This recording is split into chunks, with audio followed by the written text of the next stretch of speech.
Welcome everyone. নেতাজির জন্ম জয়ন্তীতে সমস্ত স্কুল এবং কলেজের ছাত্রছাত্রী তথা যুব সমাজের জন্য মাননীয় মুখ্যমন্ত্রী মমতা বন্দ্যোপাধ্যায়ের বিরাট ঘোষণা।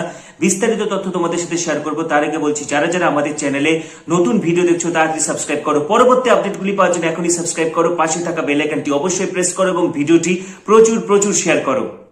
নেতাজি সুভাষচন্দ্র বোসের এই 125তম জন্মবার্ষিকী উদযাপনের জন্য আমরা নেতাজি সুভাষচন্দ্র বোসের নামে জাতীয় বিশ্ববিদ্যালয় করছি। নেতাজি ওপেন ইউনিভার্সিটি অলরেডি আছে, আর একটা করব। এবং আমি সত্যমকে ধন্যবাদ জানাই, ও গতকাল আমাকে জানিয়েছে ওরা চুচুড়াতে একটা স্পোর্টস ইউনিভার্সিটি করবে নেতাজি সুভাষচন্দ্র বোসের নামে। আমি আমাদের গভর্নমেন্টের পক্ষ থেকে অ্যাসিওর করছি, we will extend our full cooperation. Netaji Subhash Chandra বোসের আজাদ হিন্দ ফৌজ মনুমেন্ট আমরা তৈরি করছি। নেতাজির আদর্শে রাজ্যে বাংলায় আপনারা জানেন নেতাজি সুভাষচন্দ্র বোসের যে প্ল্যানিং কমিশন, সেই প্ল্যানিং কমিশন বর্তমানে ভারত সরকার এসে তুলে দিয়েছিলেন প্রথমেই, কিন্তু নেতাজি সুভাষচন্দ্র বোস সেদিন যা চিন্তা করেছিলেন আজও মনে রাখবেন আমাদের সকলের জন্য গ্রহণযোগ্য সিদ্ধান্ত। যারা সরিয়ে নিলেন, যারা তুলে নিলেন, তাদের প্রতি আমার লজ্জা জানানো ছাড়া, ধিক্কার জানানো ছাড়া আর কোনো বক্তব্য নেই। আমি এটুকু বলি, আমরা কিন্তু বাংলায় প্ল্যানিং কমিশন করছি। নাইবা হলো জায়গা তার দিল্লিতে, বাংলায় তো জায়গা থাকবেই। আর বাংলা সারা ভারতবর্ষকে পথ দেখায়, বিশ্ব বাংলাকে পথ দেখায়। এ কথা আজ নয়, বারবার ঘুরে ফিরে আসি। আমরা তরুণের স্বপ্ন বইটি, এই বইটির নামে আমরা 10 লক্ষ স্মার্ট কার্ড বা ট্যাব আমরা 12 ক্লাসের ছেলে মেয়েদের দিচ্ছি প্রতি বছর। প্রোগ্রামটার নামই তরুণের স্বপ্ন। তরুণের স্বপ্ন বইটা সকলে পড়ুন, আমরা নিশ্চয়ই চাই। আমি বারবার বলি, আমার জীবনে 2টি গ্রন্থ আমাকে অনুপ্রাণিত করেছিল, যার ফলে একটা আদর্শ, একটা মূল্যবোধ কেউ মানতে পারেন, কেউ নাও মানতে পারেন, কিন্তু আমি মানি। একটা কল টু দ্য নেশন স্বামী বিবেকানন্দের, আর একটা নেতাজি সুভাষচন্দ্র বোসের তরুণের স্বপ্ন। তাছাড়া রবীন্দ্রনাথ, নজরুল, দ্বিজেন্দ্রলাল রায় বা ধানসির তীরে এসব তো আছেই আমাদের। আপনাদের আবার বলি, জয় হিন্দ বাহিনী আমরা গড়ে তুলব। এনসিসির কায়দায় স্কুলে স্কুলে আমরা জয় হিন্দ বাহিনী এবং কলেজে আমরা গড়ে তোলার অলরেডি প্ল্যান নিয়েছি। একটু টাইম লাগবে, কোভিডের জন্য আমরা একটু পিছিয়ে যাচ্ছি, বাট প্রোগ্রামগুলো চলবে। স্বাধীনতার 75 বছর উপলক্ষে আলিপুর সেন্ট্রাল জেলে ভারতের স্বাধীনতা সংগ্রামে বাংলার অবদান সংক্রান্ত একটি স্থায়ী প্রদর্শনীর আয়োজন করা হয়েছে। এবং কলকাতা কর্পোরেশন একটা স্বাধীনতার এই যে হেরিটেজ আলিপুর জেল, এই সমস্ত আলিপুর জেলে অরবিন্দ, ঋষি অরবিন্দ থেকে শুরু করে আরও যাদের ফাঁসি হয়েছিল, আমরা সেখানে একটি মনুমেন্ট তৈরি করছি, মিউজিয়াম। কাজ আমাদের কমপ্লিট হয়ে গেছে, তাই তো ববি? আমি থ্যাঙ্কস জানাচ্ছি হেরিটেজ কমিশনকে এবং ফিরহাদ হাকিমকে। এবং আমি কথা বলে নেব, কোভিডটা একটু কমুক, ওটা রেডি আছে। আমি স্বাধীনতার 75 বছর কমিটি এবং 125 বছর নেতাজি সুভাষচন্দ্র বোসের জন্মদিবস উদযাপন এবং ঋষি অরবিন্দের 150 বছর উপলক্ষে আমরা সেটি জনগণকে উৎসর্গ করব। দিনটি আপনাদের আমরা বলে দেব, ওটা আমাদের তৈরি আছে। আমরা রাজ্য জুড়ে 23 থেকে 30 জানুয়ারি এবং 15ই আগস্ট থেকে 21শে আগস্ট স্বাধীনতা সংগ্রামীদের মূর্তিতে পুষ্পসজ্জা ও আলোকসজ্জার মাধ্যমে তাদের স্মরণ করছি। আমরা তাম্রলিপ্ত সরকারের স্মরণে তমলুকেও আমরা আমাদের প্রোগ্রাম উদযাপিত করব 75 বছরের পক্ষ থেকে। স্বাধীনতা সংগ্রামের স্মৃতি বিজড়িত স্থানগুলোকে পর্যটকদের নিয়ে যাওয়ার ব্যবস্থা করা হচ্ছে। স্বাধীনতা সংগ্রামের সব তথ্য ডিজিটাইজ করা হবে। স্বাধীনতা আন্দোলনে নারীদের ভূমিকা নিয়ে। আমি জানি অনেক মহিলা আছেন যাদের নাম অনেকের কাছেই অজানা। আমরা হয়তো প্রীতিলতা ওয়াদ্দারের নাম জানি, আমরা হয়তো মাতঙ্গিনী হাজরার নাম জানি, আমরা হয়তো ঝান্সি রানী লক্ষ্মীবাইয়ের নাম জানি, আমরা হয়তো আরও কিছু নাম জানি, বাসন্তী দেবী সহ, সুচেতনা কৃপালিনী, সরোজিনী নাইডু সহ বহু অনেক নাম জানি। তাদের নিয়ে একটু পুস্তিকা আমরা তৈরি করব, যাতে আমাদের ইয়াং জেনারেশন এটাকে দেখতে পারে। স্বাধীনতা আন্দোলন নিয়ে প্রেসের যে ভূমিকা, কোন কোন প্রেস সেই সময় সবচেয়ে বেশি এগিয়ে এসেছিলেন, যেমন তাদের মধ্যে সঞ্জীবনী আছে, তাদের মধ্যে অমৃতবাজার পত্রিকা আছে, তাদের মধ্যে অনেক পত্রিকা আছে, এবং সেই পত্রিকাগুলো সম্বন্ধেও আমরা একটি বই পুস্তক আমরা প্রকাশ করছি, এবং আমি নিজের কবিতা সংকলনেও এটা রাখছি, যাতে লোকে জানতে পারে সেই সময় কোন কাগজগুলো সবচেয়ে বেশি স্বাধীনতা আন্দোলনের কথা নিয়ে সোচ্চার হয়েছিলেন। ঋষি অরবিন্দের 150তম জন্মবর্ষ উপলক্ষেও রাজ্যের সব কর্মসূচি ঠিক হয়ে গেছে। আলিপুর সেন্ট্রাল জেলের যে সেলে উনি ছিলেন, সেখানে পার্মানেন্ট এক্সিবিশন সেন্টারও তৈরি করা হচ্ছে। মনে রাখবেন, বাংলা স্বাধীনতার পীঠস্থান, বাংলা নবজাগরণের পীঠস্থান। এই বাংলা না থাকলে স্বাধীনতা আন্দোলন কখনোই জয়ী হতো না, আমি গর্বের সাথে বলতে পারি। এই বাংলা না থাকলে নবজাগরণ জয়ী হতো না। এই বাংলা না থাকলে বিশ্ব সাথে যোগে যেথায় বিহারও, সেইখানে যোগ তোমার সাথে আমারও, সারা বিশ্বের সাথে ভারতবর্ষের সম্পর্ক স্থাপন করা হতো না। এই বাংলার মাটি থেকেই সারা বিশ্বকে নেতাজি সুভাষচন্দ্র বোস সিঙ্গাপুর শুধু নয়, তিনি প্রথম নিজেকে ভারতবর্ষের প্রধানমন্ত্রী ডিক্লেয়ার করেছিলেন এবং তার কমিটিও তৈরি করেছিলেন। তিনি 5 ইয়ার প্ল্যানের কথা বলেছিলেন, আজাদ বাহিনী তৈরি করেছিলেন। মনে রাখবেন, এই বাংলায়, আমাদের বাংলায় দেশবন্ধু চিত্তরঞ্জন দাস নেতাজি সুভাষচন্দ্র বোসের খুব প্রিয় মানুষ ছিলেন, এবং সুভাষকে নেতাজি সুভাষচন্দ্র বোস ভীষণ ভালোবাসতেন। সেরকম একদিকে মাস্টারদা সূর্য সেন, একদিকে বুড়ি বলামের তীরে যুদ্ধ, একদিকে অরবিন্দের বাংলা, একদিকে রবীন্দ্রনাথের বাংলা, একদিকে নজরুলের বাংলা, একদিকে বাঘা যতীনের বাংলা, একদিকে বিনয় বাদল দীনেশের বাংলা, একদিকে ক্ষুদিরাম প্রফুল্ল চাকির বাংলা, একদিকে মাতঙ্গিনীর বাংলা, একদিকে সতীশ সামন্তর বাংলা।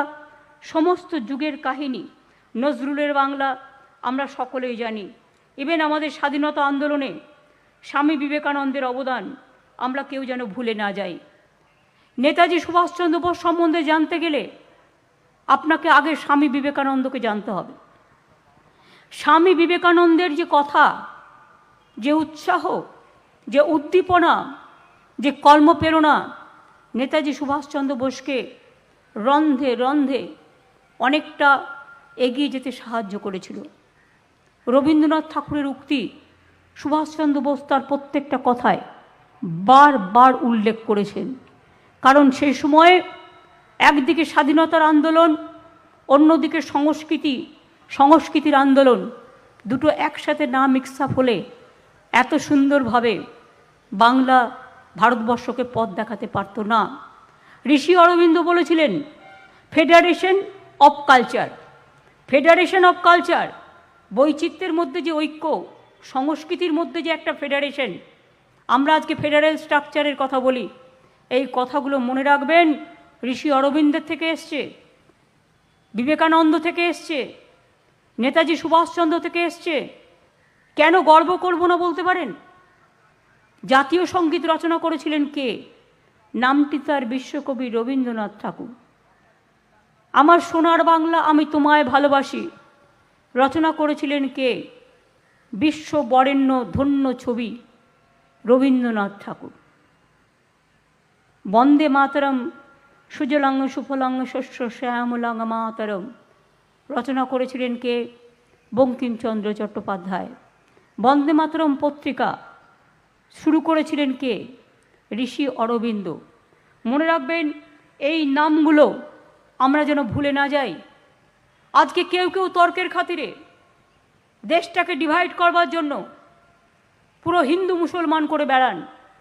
তাদের বলবো একবার বিবেকানন্দ পড়ুন, একবার সুভাষচন্দ্রটা পড়ুন ভালো করে,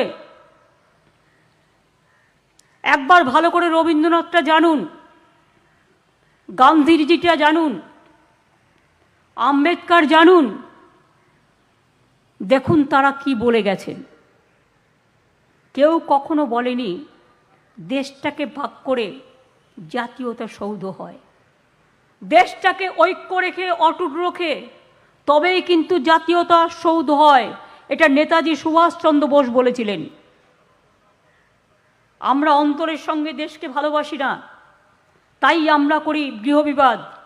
তাই আমাদের মধ্যে জন্মে মির্জাফর উর্মিচাঁদ, তারা আজও মরেনি, তাদের বংশ বৃদ্ধি পেয়ে চলেছে। এ কথা যিনি বলেছিলেন তার নাম Netaji Subhash Chandra Bose. Renunciation and realisation, ত্যাগ এবং উপলব্ধি না থাকলে সে মানুষ তৈরি হয় না। নিজেকে 16 আনা পেতে হলে 16 আনা দিতে হয়। এ কথাগুলো কে বলেছিলেন? নেতাজি সুভাষচন্দ্র বোস। আর স্বামী বিবেকানন্দ বলেছিলেন পবিত্রতা, অধ্যাবসায়, আত্মনির্ভরতা, নিজের প্রতি আত্মবিশ্বাস, এটা বলেছিলেন স্বামী বিবেকানন্দ। এই কথাগুলো যদি মনে করেন তাহলে দেখবেন তারাই বলেছেন নেতা কখনো গাছ থেকে পড়ে না, নেতা কাজের মধ্যে দিয়ে তৈরি হয়। এই কথাগুলো আমরা আজও স্মরণ করে চলেছি। কি করে ভুলবো? আজ যদি হঠাৎ করে কেউ এসে আমার ইতিহাসটাকে ভুলিয়ে দেয়, সরি, ভুলতে পারবো না। বরঞ্চ আমাদের দায়িত্ব ইতিহাসটাকে বেশি করে ছাত্রছাত্রীদের কাছে পৌঁছে দেওয়া, এবং সেটা পৌঁছে দেওয়ার জন্য যুবশক্তির কাছে পৌঁছে দেওয়া, এবং সেটা পৌঁছে দেওয়ার জন্য আমি মনে করি পাঠ্যপুস্তকে বাংলার যে দেশাত্মপ্রেমের ইতিহাস, ভারতবর্ষের যে দেশাত্মপ্রেমের ইতিহাস, তা বারবার পড়ানো হোক, বারবার পড়ানো হোক। একদিকে বিরসা মুন্ডা, একদিকে মাতঙ্গিনী হাজরার ছোট্ট একটু ইনসিডেন্ট বলি। দীঘায় একটা ব্রিজ আছে কন্টায়, সামনে তমলুকে, দীঘার পাশাপাশি। ব্রিজটার নাম পিছাবনি। কেন ব্রিজটার নাম পিছাবনি হয়েছিল জানেন? ইংরেজরা একদিকে গুলি ছুটছে, রক্ত খেতে খেতে মাতঙ্গিনী মার বুক ঝাঁঝরা হয়ে গেল, কিন্তু মাতঙ্গিনী সরে গেলেন না, তারা আরও এগিয়ে গেলেন। সেই জন্য এই ব্রিজটার নাম হয়েছিল পিছাবনি ব্রিজ, লোকাল ভাষায়। এসব ঘটনাগুলো আমাদের মনে রাখতে হবে। সারা ভারতবর্ষের স্বাধীনতা যখন হয়নি, 3টে সরকার, তাম্রলিপ্ত সরকার ঘোষিত হয়েছিল। একটা উত্তরপ্রদেশের বালিয়া, একটা মহারাষ্ট্রের সাতারা, আর একটা বাংলার তমলুক। তাম্রলিপ্ত সরকার গঠিত হয়েছিল। গান্ধীজি কাকে সবচেয়ে বেশি ভালোবাসতেন এ নিয়ে বিতর্ক হোক, আমি তো চাই তর্ক বিতর্ক হোক। গান্ধীজি যেদিন থেকে পলিটিক্সে জয়েন করেছিলেন, যেদিন থেকে দেশাত্মবোধক আন্দোলনে জয়েন করেছিলেন, যেদিন থেকে দেশাত্মবোধক আন্দোলনকে সংগঠিত করেছিলেন সারা ভারতবর্ষে, কোনটা তার সবচেয়ে প্রিয় জায়গা ছিল আমি সেটা বলতে পারবো না, তবে এটুকু বলতে পারি তার জীবনের অর্ধেক সময় আন্দোলনের কেটেছে এই বাংলায়। বেলেঘাটায় গান্ধী ভবন আমরা নতুন করে সাজিয়ে দিয়েছি। এমনকি বেলেঘাটায় গান্ধী ভবনে 1947 সালের যখন ফ্রিডম অ্যাট মিডনাইট হচ্ছে পার্লামেন্টে, ভারতবর্ষ স্বাধীনতা লাভ করছে, সবার আগে তো গান্ধীজি সেখানে উপস্থিত থাকার কথা ছিল, কারণ সেদিন নেতাজি ছিল না। নেতাজি সেই যে বাইরে চলে গেলেন, আজ পর্যন্ত আমরা জানি না নেতাজি রহস্য, এটা রহস্যই থেকে গেল। এ সরকার বলেছিলেন তারা সব রহস্য উদ্ঘাটিত করবেন, কিচ্ছু করেননি। আমাদের কাছে যা কাগজপত্র ছিল তদানীন্তন আমরা সব কাগজপত্র বাইরে দিয়ে দিয়েছি, সমস্ত ডিজিটাইজ করা হয়েছে এবং কলকাতা পুলিশের আর্কাইভে সেগুলো আছে, পশ্চিমবঙ্গ সরকারের আর্কাইভে আছে। Any paper anybody can ask, they can see it. এবং অ্যাসেম্বলিও আমরা পূর্ব স্বাধীনতা আন্দোলনে বাংলা প্রধান রাজধানী ছিল, তার সমস্ত কাগজপত্র ডিজিটাইজ করা হচ্ছে। কিন্তু গান্ধীজির চম্পারণের আন্দোলনের কথা শুনেছি। জন্মেছিলেন গুজরাটের আহমেদাবাদে, হয়তো সারা ভারতবর্ষই তিনি পরিদর্শন করেছেন। কিন্তু প্রত্যেকটা ইম্পর্টেন্ট ইভেন্টে, প্রত্যেকটা ইম্পর্টেন্ট মুভমেন্টে, সে ডান্ডি অভিযান হোক, সে অহিংসা আন্দোলন হোক, সে ডিভাইড অ্যান্ড রুল পলিসি করতে গিয়ে দাঙ্গা হোক, সমস্ত দাঙ্গা নিভিয়েছিলেন গান্ধীজি। তাই সেদিন যখন ভারতবর্ষের সংসদে যারা স্বাধীনতা দিবস পালন করছিলেন, ফ্রিডম অ্যাট মিডনাইট, সেদিন গান্ধীজি কিন্তু দিল্লিতে ছিলেন না, তিনি ছিলেন কলকাতায়। গান্ধী ভবনে বসে অনশন করেছিলেন যাতে দাঙ্গা না হয়, দাঙ্গা যাতে মিটিয়ে দেওয়া যায়। কখনো কখনো কোনো পলিটিক্যাল পার্টির লোকেরা সুযোগ পেলেই কলকাতা কিলিংসের কথা বলেন। সে সময়টা আপনারা কোথায় ছিলেন? আপনারা কোথায় ছিলেন আর আপনাদের ভূমিকাই বা কী ছিল? আর সে সময় আপনাদের মনে রাখতে হবে ঐতিহাসিকভাবে ভারতবর্ষ, বাংলাদেশ, পাকিস্তান তিনটে নিয়ে ভারতবর্ষ ছিল, ইউনাইটেড ইন্ডিয়া। তারপরে ঐতিহাসিক কারণে পাকিস্তান আলাদা হয়ে গেছে, বাংলাদেশ আলাদা হয়ে গেছে।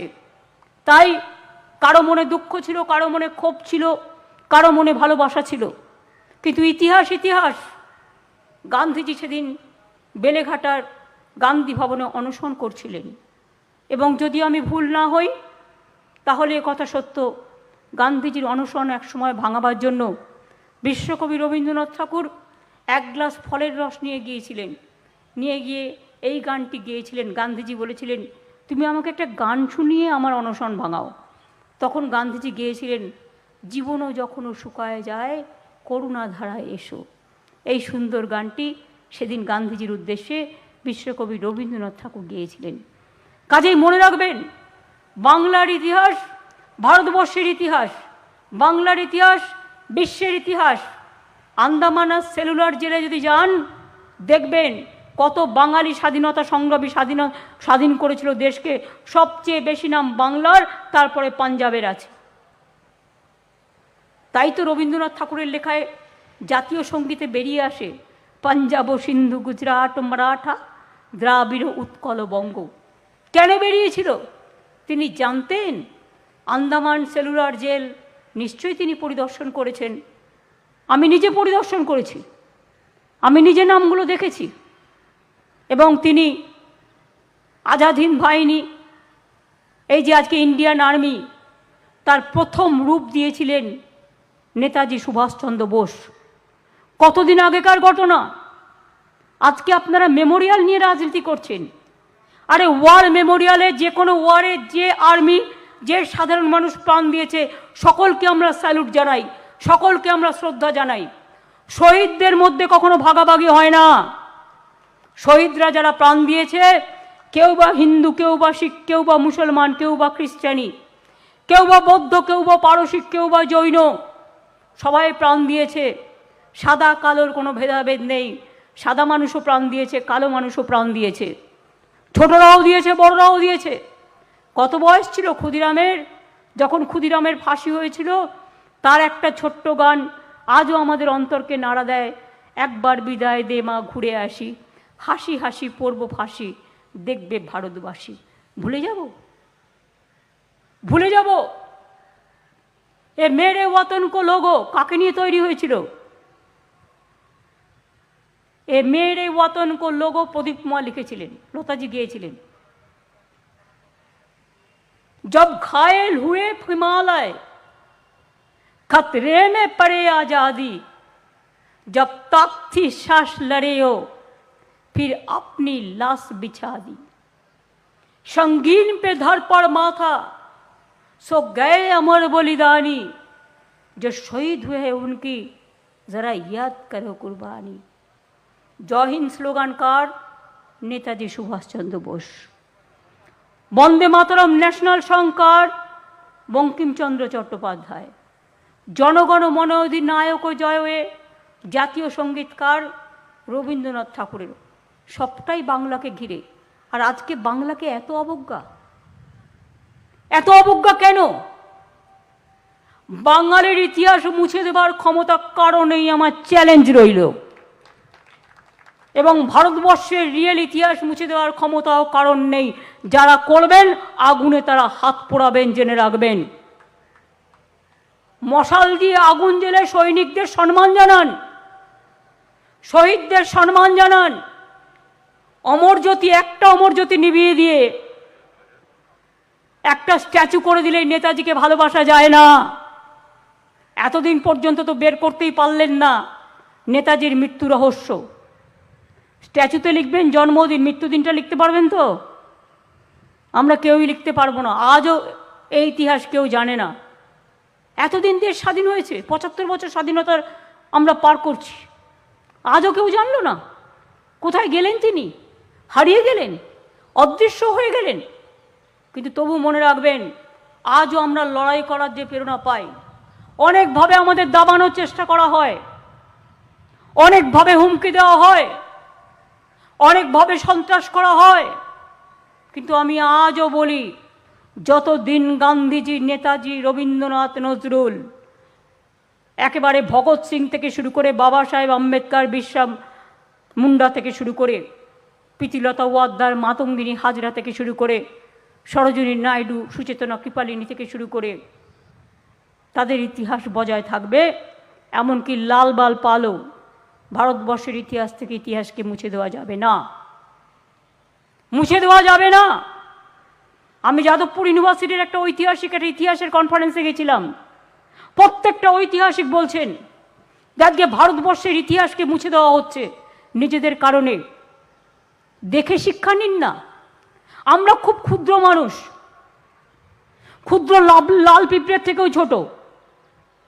বলুন তো, আমার জীবনের বড় রাজনৈতিক স্লোগান যখন আমি কৃষক আন্দোলন করেছিলাম, মা মাটি মানুষ।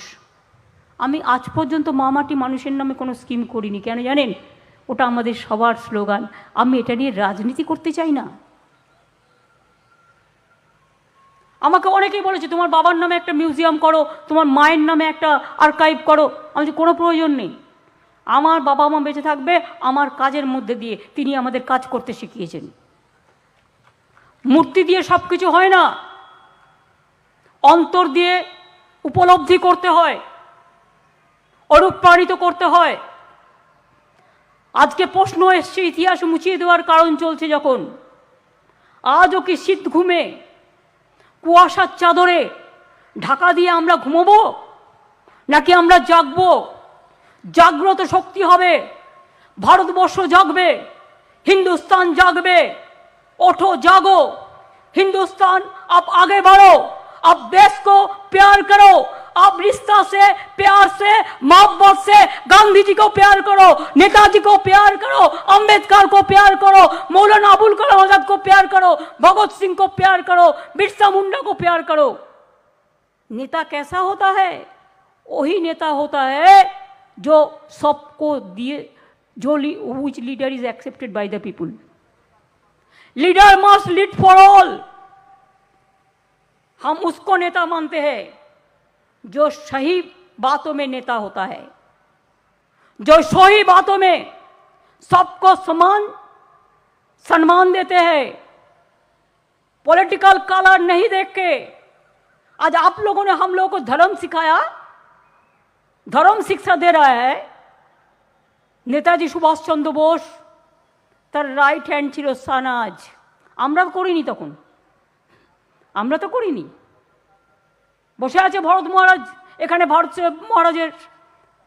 ভারত আমাদের সেবাশ্রম সঙ্গের মহারাজ দিলীপ মহারাজ। জিজ্ঞেস করুন তো, কখনো হিন্দু মুসলমান শিখ খ্রিস্টান করবে?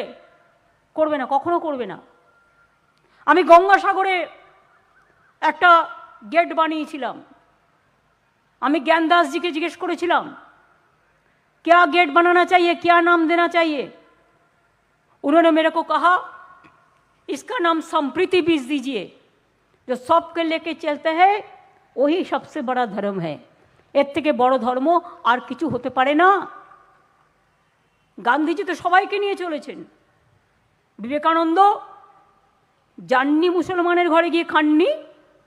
এখনো চোখের সামনে বলবো, নেতারা যখন বেলুর মঠে আসেন গিয়ে একবার দেখে আসবেন, বেলুর মাঠের ভেতরে একটা দরগা আছে, যান গিয়ে দেখে আসুন। আমায় প্রমাণ করতে হয় আমি হিন্দু না মুসলমান। আমি যে বাড়িটায় থাকি আমার দেওয়ালটাতেই একটা মহাদেবের মূর্তি বসানো আছে, আমার জন্ম থেকেই। সেটা আমি করিনি, হয়ে আছে। আমাকে এটা পরিচয় দিয়ে বলতে হবে, you give me the character certificate. I don't need any character certificate from BJP party or anyone. I need character certificate from the people of this country and people of this land, people of this soil. কাজে নেতাজি সুভাষচন্দ্র বোসকে কি আপত্তি ছিল একটা tableau নয় থাকতো?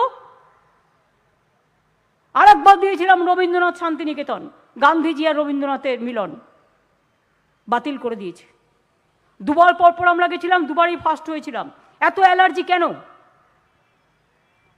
আজকে তো statue করছেন আমাদের এই প্রেসারে, এতদিন স্ট্যাচু করার কথা মনে হয়নি। আর আমাদের রেড রোডের স্ট্যাচু দেখে যান, এটা প্রাণবন্ত, এটা আর্টিফিশিয়াল নয়, এটা জীবন্ত। 365 দিন এটা জীবন্ত, এটা প্রাণবন্ত, এটা সঞ্জীবিত, প্রতিদিন আমাদের জীবনে প্রেরণা দেয়। একটা স্ট্যাচু করলেই দায়িত্ব শেষ হয়ে যায় না, মনে রাখবেন। অনেক স্ট্যাচু তো করেছেন কোটি কোটি টাকা খরচা করে, একবারও দেশের ইতিহাসটাকে পড়েছেন? দেশের ইতিহাসটাকে দেখেছেন? দেশের ইতিহাসটাকে রক্ষা করেছেন? আজকে ভয়ে কেউ মুখ খোলে না। নোটবন্দি থেকে একেবারে কোভিড থেকে রেল ভবন থেকে শুরু করে সব উড়িয়ে দেওয়া, সব হেরিটেজ নষ্ট করে দেওয়া, কেউ কিছু বলল না, সবাই চুপচাপ হয়ে গেল ভয়ে ভয়ে। আজ আমি ভেবে পাই না, আজকে লোকে স্বাধীনভাবে কথা বলতে ভয় পায়, স্বাধীন সত্তা হারিয়ে গেছে।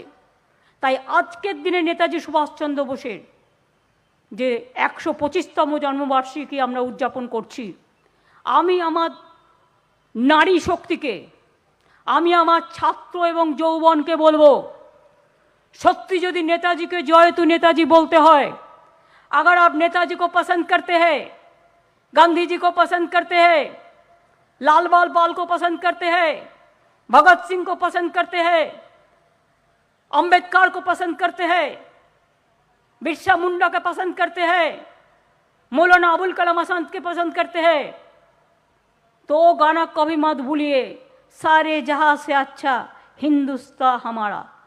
মনে রাখবেন, মনে রাখবেন। নজরুল ইসলাম মুসলমান বলে তাকে অচ্ছুত করা হবে, তার হাত দিয়ে যখন শ্যামা সঙ্গীতগুলো বেরোয়, একবারও পড়ে দেখেছেন কত শ্যামা সঙ্গীত তিনি লিখেছেন, যা আপনাদের প্রিয় ওই ব্লান্ট রিলিজিয়াস সিস্টেমও বের করতে পারবে না।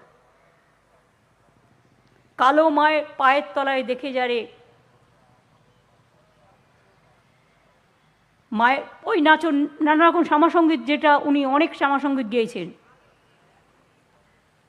কারার ওই লৌহ কপাট ভেঙে ফেল করলে লোপাট, রক্ত জমাট শিকল পূজার পাষাণ বেদী, অথবা ফাঁসির মঞ্চে গেয়ে গেল যারা জীবনেরও জয়গান, আসিও লক্ষ্যে দাঁড়ায়ছে তারা দিবে কোন বলিদান। আজকে আবার সেই কথায় ফিরে এসে বলি, বিশ্বকবি রবীন্দ্রনাথ ঠাকুর বলেছিলেন, যদি তোর ডাক শুনে কেউ না হাসে, একলা চলো রে। একলা চলারও একটা মাধুর্য আছে। সবাইকে ডাকবেন, সবাইকে আমন্ত্রণ জানাবেন, সবাই আসলে খুশি হব। সবারই করি আহ্বান, এসো উৎসুক চিত্ত, এসো আনন্দিত প্রাণ।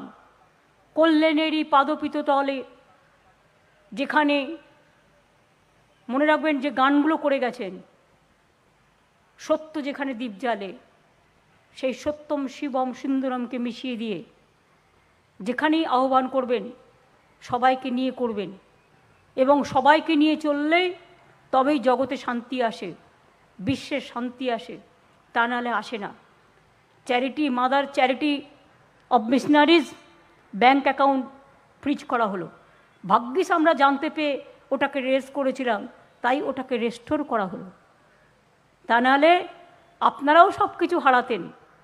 সারা বিশ্ব তোলপাড় হয়ে গিয়েছিল, ইভেন সিনেটেও এ নিয়ে আলোচনা হয়েছিল, খবর আমরাও একটু একটু রাখি।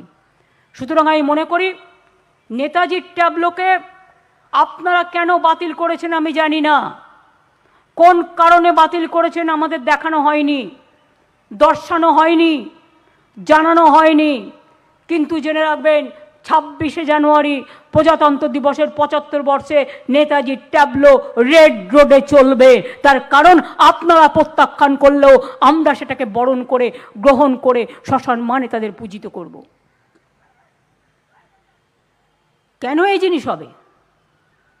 দেখে দেখে টিপটাপ চুপচাপ যখন তখন আইএসদের তুলে নিয়ে চলে যাবে। বয় যখন তখন আইপিএসদের তুলে নিয়ে চলে যাবে। এ মগের মুলুক নাকি? দেশে কি কোনো আইন নেই? যে অফিসার আইএএস আইপিএস পড়ে অনেক কষ্ট করে পড়াশোনা করে আসে। Why they are withdrawing the rules, original rules for IAS and IPS?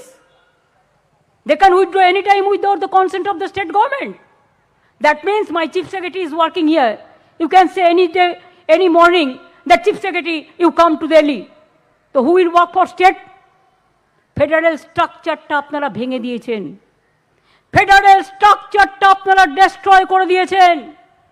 তাই মনে রাখবেন, আগামী দিনে নেতাজির পদস্পর্শে দাঁড়িয়ে বলছি, ফেডারেল স্ট্রাকচারকে আমরা শক্তিশালী করবই। এবং federal structure, federal of culture, যেটা ঋষি অরবিন্দ বলে গেছে, যেটা স্বামী বিবেকানন্দ বলে গেছে, যেটা নেতাজি সুভাষচন্দ্র বোস বলে গেছে, তা আমরা অক্ষরে অক্ষরে পালন করব।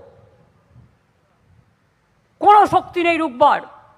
যদি রুখতে আসেন, রবীন্দ্রনাথ শিখিয়ে দিয়েছে, গান গেয়ে বলো, বাঁধ ভেঙে দাও, বাঁধ ভেঙে দাও, বাঁধ ভেঙে দাও, ভাঙো মন্দির প্রাণ মন হোক উধাও, ভাঙো শুকনো গাঙে আসুক জীবনেরও বন্যার উদ্যম কৌতুক, শুকনো গাঙে আসুক। উনি ভাঙনের বলেছিলেন, তখনকার পরিস্থিতি অন্য ছিল। আমি বলি, জীবনেরও জয়গান গাও, জীবনেরও জয়গান গাও, জীবনেরও জয়গান গাও। জীর্ণ পুরাতন যাক ভেসে যাক, যাক ভেসে যাক, যাক ভেসে যাক। আমরা শুনেছি ওই মা ভই, মা ভই, মা ভই, কোন নূতনেরই ডাক, ভয় করি না অজানারে, রুদ্ধ তাহারি দ্বারে, দুর্দর বেগে ধাও। ভাঙো শিকল, ভাঙো অত্যাচার, ভাঙো সন্ত্রাস, ভাঙো ভেদাভেদ, ভাঙো।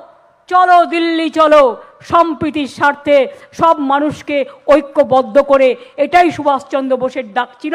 সেই ডাকটাকেই আমরা সম্মান জানিয়ে জয় হিন্দ, বন্দে মাতরম বলে আমি আমার বক্তৃতা শেষ করছি। সবাইকে সম্মান জানিয়ে অনেক অনেক ধন্যবাদ। নমস্কার।